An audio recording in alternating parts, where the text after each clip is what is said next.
Hey everybody, welcome to the Ronline Report. I'm joined, as always, by my best mate in the UK, Giles Tiger Thomas. We're here today to talk about the Dallas Europa, which is having a 212 Pro event tomorrow over in Dallas, Texas. How are you, sir? What did I call you? Very Dallas? good. I was going to call you Dallas. Giles Tiger.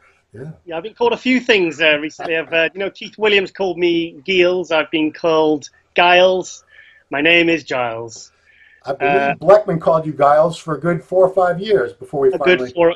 He was corrected many times, but he still insisted on calling me Giles. So, it's a cool name. Okay, I'm Giles. Giles. Okay. Yeah. So it's 212. They don't have open shows with the Europa events anymore, but this is a pretty decent 212 lineup.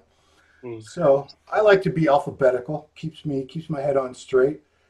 So the top guy on my list, I think he's a front runner to win this. Alejandro Brown. Oh, really? He won the Texas Pro in 2015. He won both the Toronto Pro and the Puerto Rico Pro in 2016. Last year he was second at the Chicago Pro 212, fifth at the New York Pro, and I recall seeing him there, and I thought he definitely could have been higher than fifth. He actually reminds me of a smaller version of that Justin Rodriguez. Very similar type of physique, really flaring lats, small waist, crazy peak biceps, tricep hang, flaring quads. Just enough size and a really pretty shape and structure. Dare I say, classic. You've seen Alejandro before, right? Nope. Well, he's the guy. He had I believe it was a motorcycle accident. So his head is usually like cocked off to the side. Okay. And people have all said, why does he do that? And I guess he's got nerve damage in his neck. He can't really control it. But what a physique this guy has.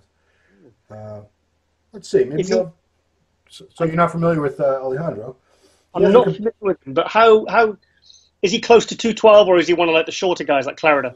It's hard to say. I mean, he doesn't have the proportions of a short guy. That's the thing. When I saw him up on stage with the other 212 guys, he looked to me like he could be an open competitor. He has the limb proportions and all that, but he must not be that tall. I'm guessing.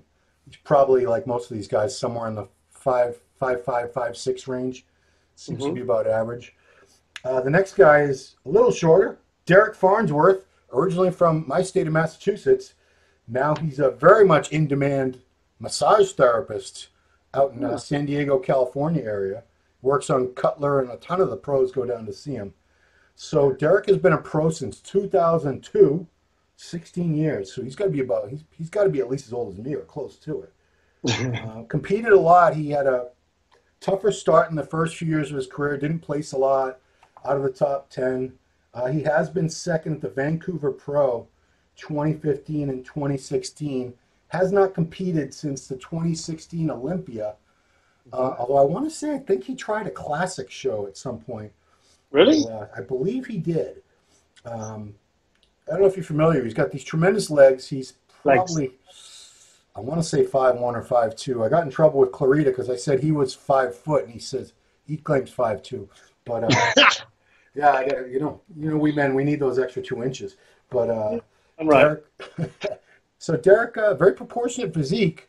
He's one guy I give credit to because his arms were a real lagging point earlier on in his career, and he had these tremendous quads. I remember seeing videos of this guy when he was only a teenager, and I worked for Lou Zwick out in California, and he was a natural teenage competitor at the time, squatting with like 405, weighing like 140 pounds, and everyone wore tights back then.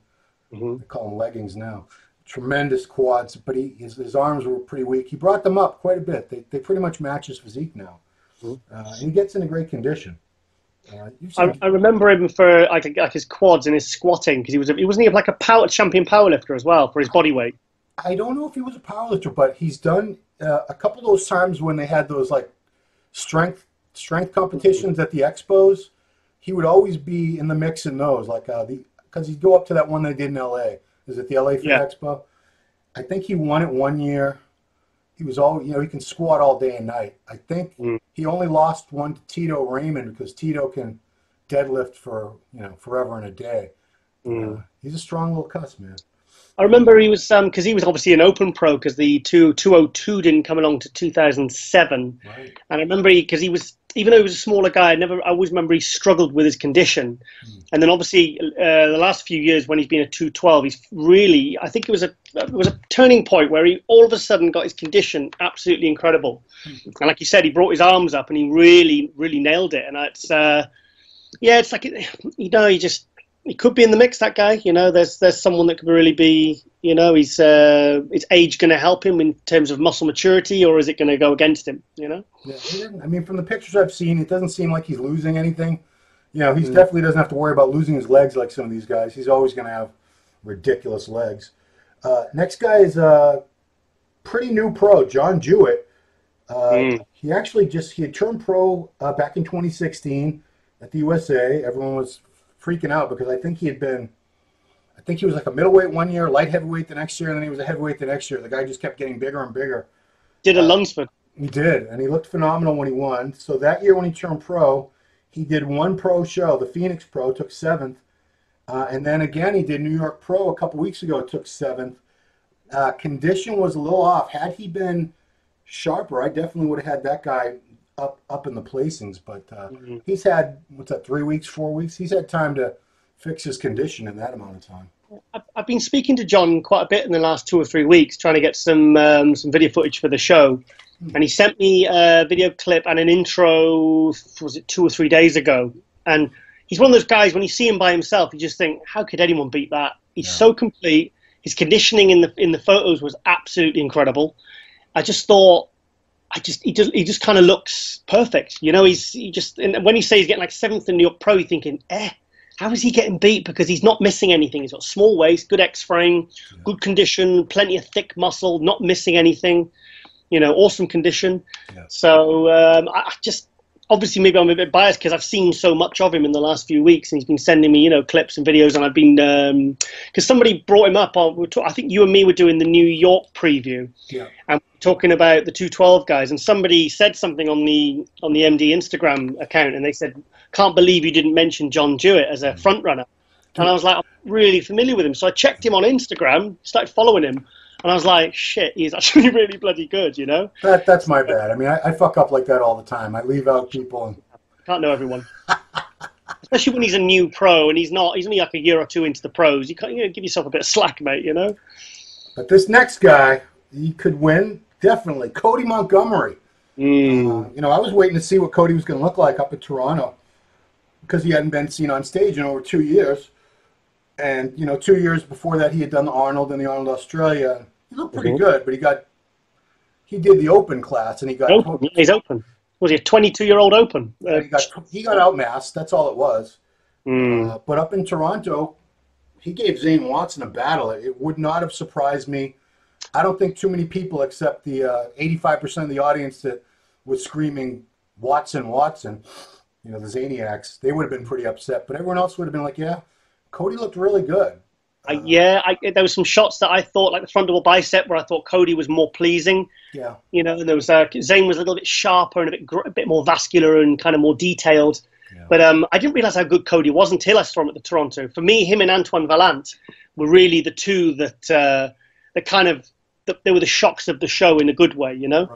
So with Cody, it's it's nice because I remember when he did the Arnold Classic, got that invite, and everyone was hyping him.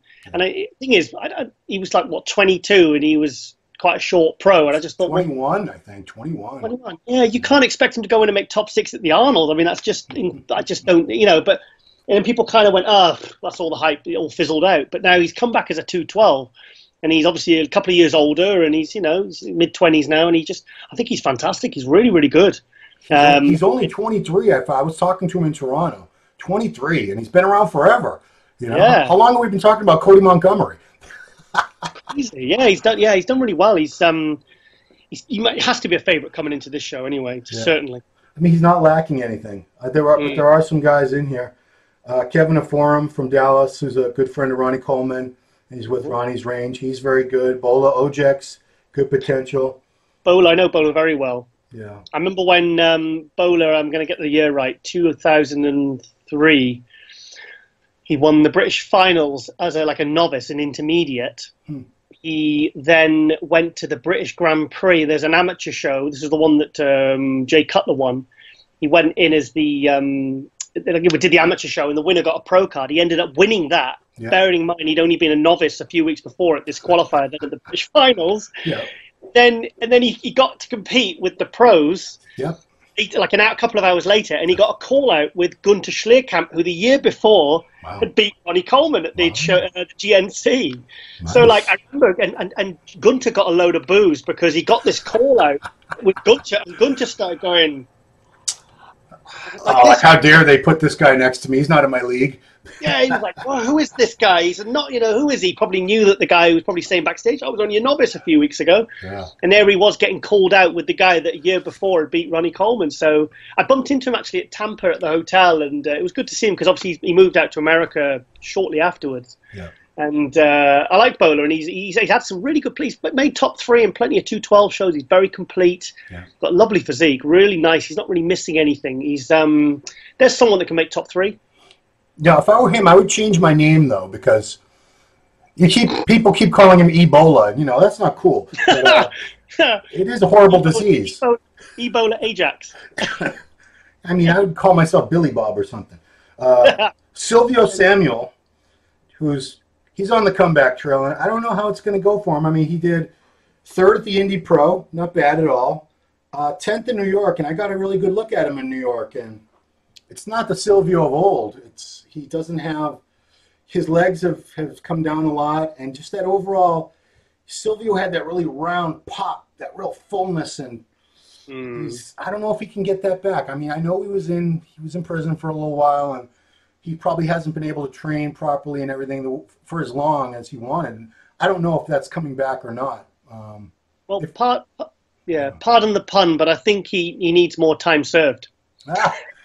No, I mean, I honestly, I didn't mean that as a pun. I think... I don't have the sound effects like you do. Because he got 3rd at the Indy, and I just thought, there's a guy that is literally just on his way back. That's his first show back in, 8 years? No, how many years? It's been a good few years. Yeah, it's his first show back, and like I said, we said this in one of the other previews on with guys like Tony Freeman, the guys in their 40s and stuff. They tend, like Dexter, they sometimes tend to get better as the shows go on. Yeah. So did he look better at New York than he did at Indy? I'm going to say no. Right. It was a tougher 212 lineup in New York. So I mean, I was only in New York. I wasn't at the Indy, but based on the photos. Same issues. Like, he just needs more time, and nobody knows how old he really is because he's Nigerian and they don't tell their age. So he could be anywhere from like 43 to 53. I think he's in that range. Like a Will Harris, where he says he's 300 years old. Was it only 300? I thought it was like 600 or 700. Yeah. The thing is, with Silvio, he could try a different sort of like drying out and filling out, a different kind of that in a peak week, and he could get that pop back, he could get the separation deep, and so I think the extra training, being in condition, doing more shows, I think we're going to see much better version than we saw more like the Silvio of old that made 8th place in the Open Mr. Olympia. Yeah, he won a couple of shows over the years. He was no slouch. He was really good for a while. He won the first ever underweight class show when it was the 210 at. It was, I think, in Dallas. I think it was in Texas. Yeah, it was. Yeah, and Will Harris, who I just mentioned there, won the Open, and he won the 210 and under. And then obviously went to 202 and then 212. 210, those were the days. 210. Oh, they should have left it at that. Yeah, I mean, it was a nice even. Well, 212 has a nice ring to it, I got to say. 212. They lowered it to 202. What was that all about? No, that's where it started. It was 210, then 202. It went up. I think it only stayed 202 for a couple of seasons, and then it went up because the guys were all complaining.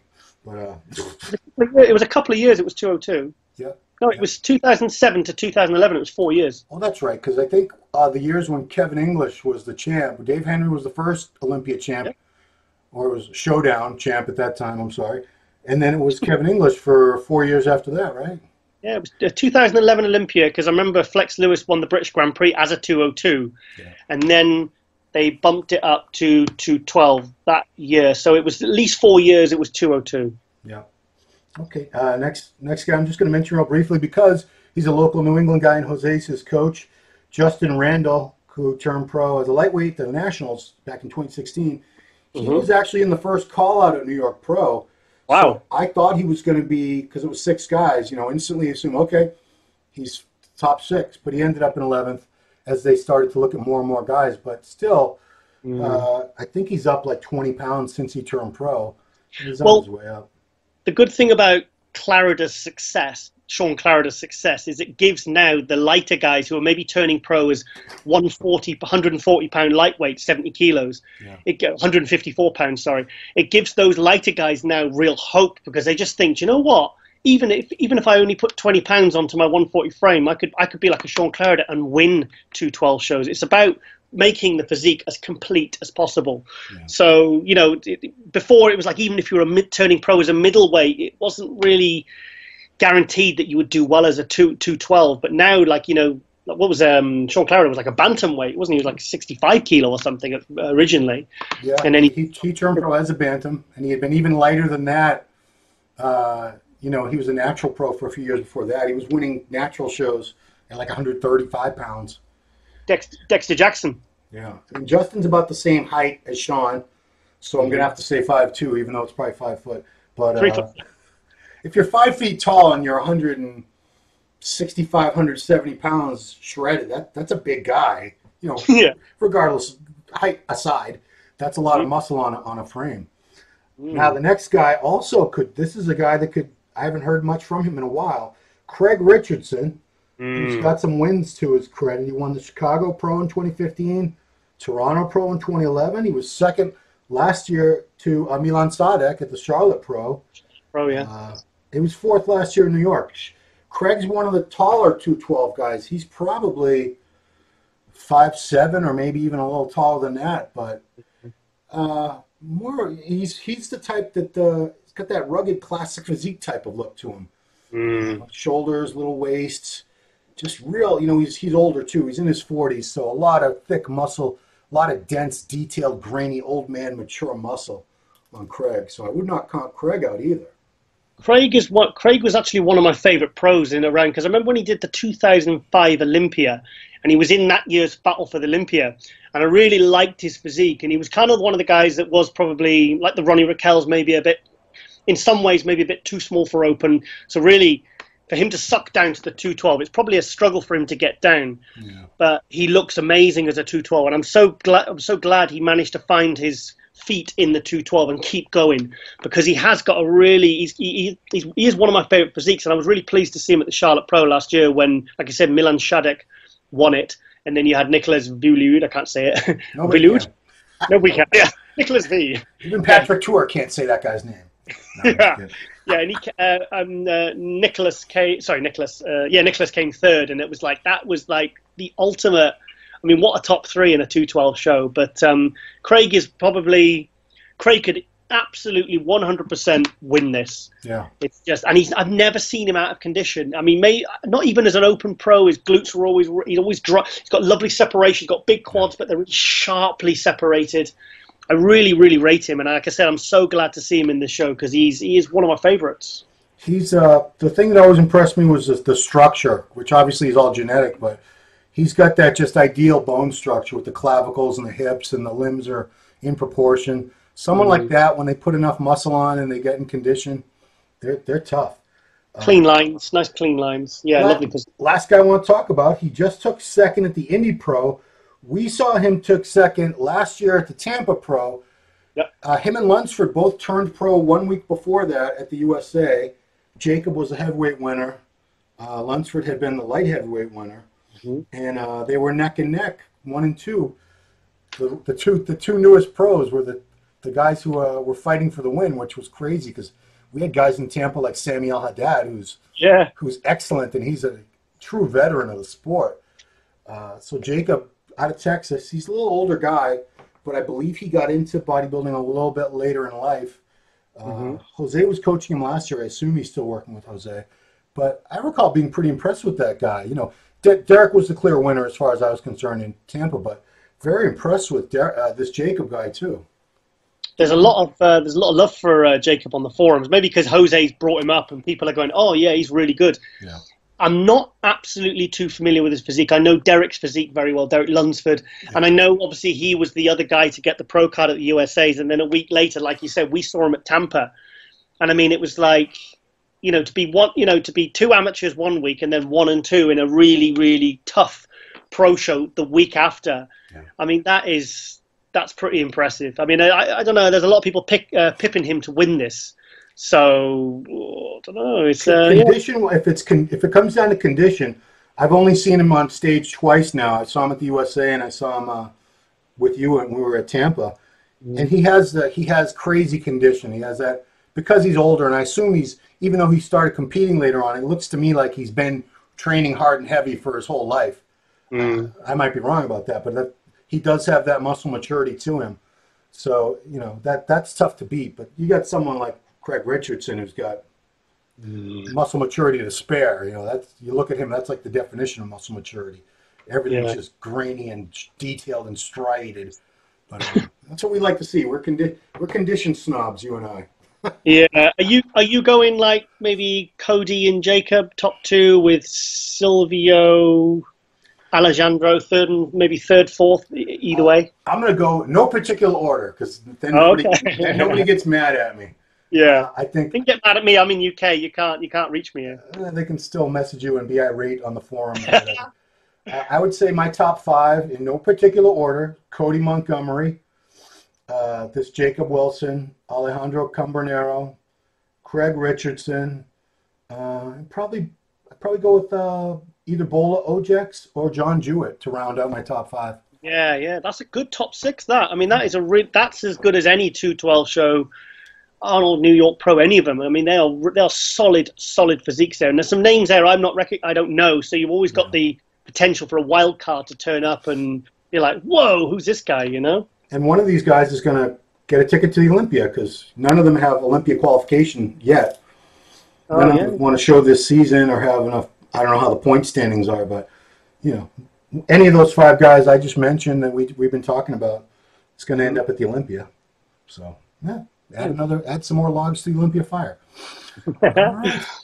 Well, it's been a quick one. It's like I said, we're just covering 212 at the show. We're going to have MD. We're going to have photographic coverage, still photos. I believe it's going to be our friend Nick Del Toro, Nick, or it might be Nick's friend. It's something to do with Nick. Anything to do with Nick. We love Nick. He's a cool guy. So if it's got any connection to Nick, thumbs up from us. Good dude. All right, man. Well, this is been great having you on, talking about this show all the way over in Dallas. We'll be, I don't think there's a live stream or anything, so you guys are just going to have to do it the old-fashioned way, look at the pictures. So, for the Ron Line Report, it's been Ron Harris with Giles Tiger Thomas talking about the Dallas Europa 212 show. Thanks for watching.